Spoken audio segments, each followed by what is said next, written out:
Good morning.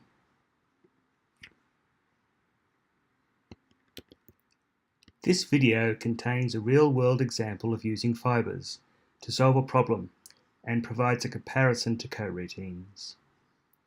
It includes code cribbed from the Askowl Pools package.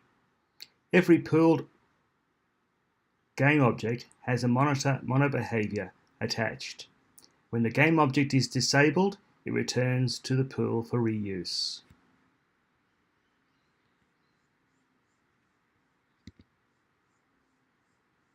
The obvious solution does not work. Unity does not allow the parent of a game object to change while it is in the process of being enabled or disabled.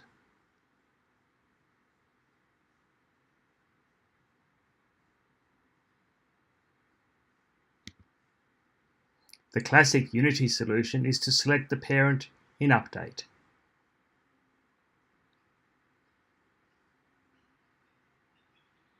We are pooling because there is potentially a lot of objects in use at once. Think of raindrops, asteroids, or sparks from a fire. The task scheduler that calls Update could have thousands of extra functions to call each frame, and a frame is 60 times a second usually. Even if there is not enough game objects to cause a performance problem on a mobile device, the extra work will cause additional battery drain. Here is a solution to the same problem but using coroutines. There are times where using Update is not convenient or suitable. This solution would have a similar performance problem since the setParent on return state machine is called every frame by the task scheduler.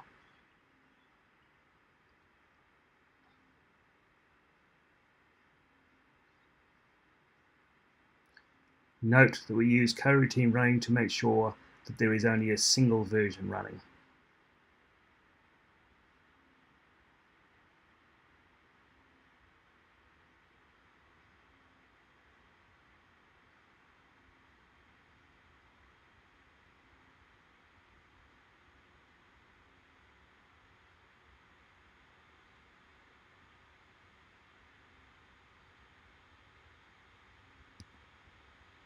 At last we come to the fibers version. We now add an emitter that fires whenever an item is attached to an empty stack.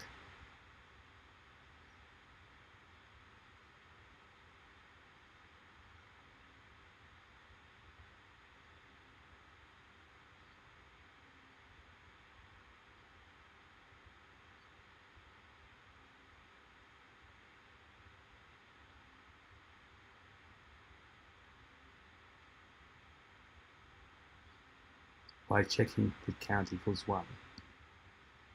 Since fibers do not need to run from a MonoBehaviour, we can start them from a static constructor and dispense with the coroutine running boolean.